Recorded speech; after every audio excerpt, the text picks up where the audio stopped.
안녕하십니까 시청자 여러분, 좋은 아침입니다. 오늘은 정치가 보복의 수단인가 라는 제목으로 말씀을 드리겠습니다. 더불어민주당과 조국혁신당이 윤석열 정부를 압박하기 위해 다양한 카드를 마련하는 모양입니다. 양당은 이미 검찰 수사권 완전 박탈, 즉 검수완박 법안 처리 공조를 약속했고, 조국혁신당이 추진하는 한동훈 특검법도 연대 가능성을 열어놓고 있다고 합니다.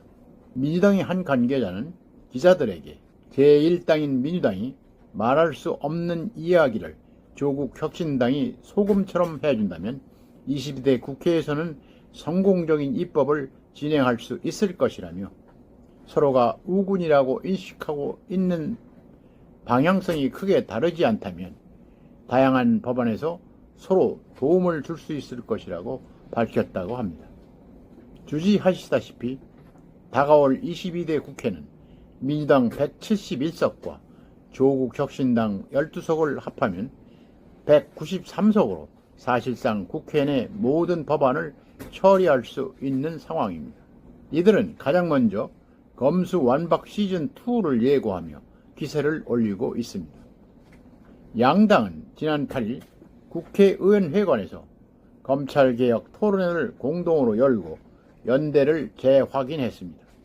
박찬대 민주당 원내대표는 토론회 축사에서 검찰개혁은 총선 민심이자 22대 국회의 핵심 과제라며, 민주당은 검찰개혁을 완수해야 한다는 시대적 책임을 갖고 있다고 강조했습니다.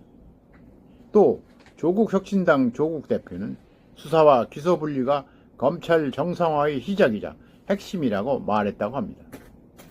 이날 토론회에서는 22대 국회 개원 후 6개월 안에 검수완박 법안을 모두 통과시켜야 한다는 주장이 나오는 등 속도전도 예고했다고 합니다.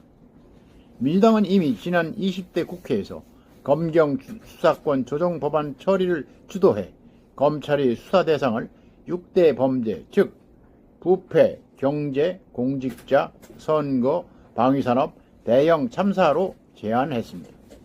21대 국회에서는 남은 6대 범죄 수사권도 모두 분리하려다가 국민의힘이 반발에 부딪혀 부패와 경제 수사 2대 범죄 수사권만 검찰에 남겨둔 중재안을 강행 처리했습니다.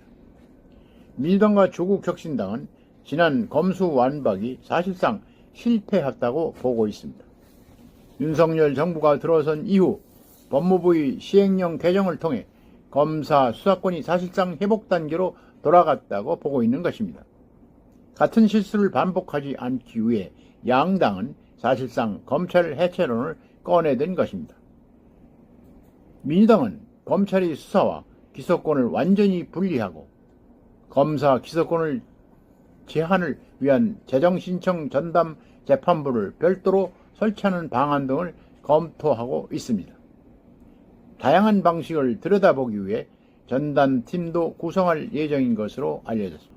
검찰에 대한 야당의 이러한 공세는 어찌 보면 현 정부의 검찰이 자초한 측면이 있다고 봅니다.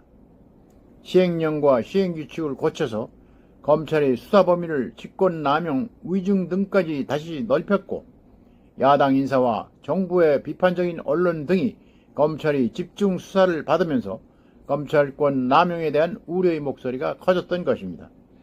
아무리 그렇더라도 수사와 기소권 분리는 형사사법제도의 틀을 근본적으로 바꾸는 일인 만큼 신중하게 접근할 필요가 있다고 봅니다.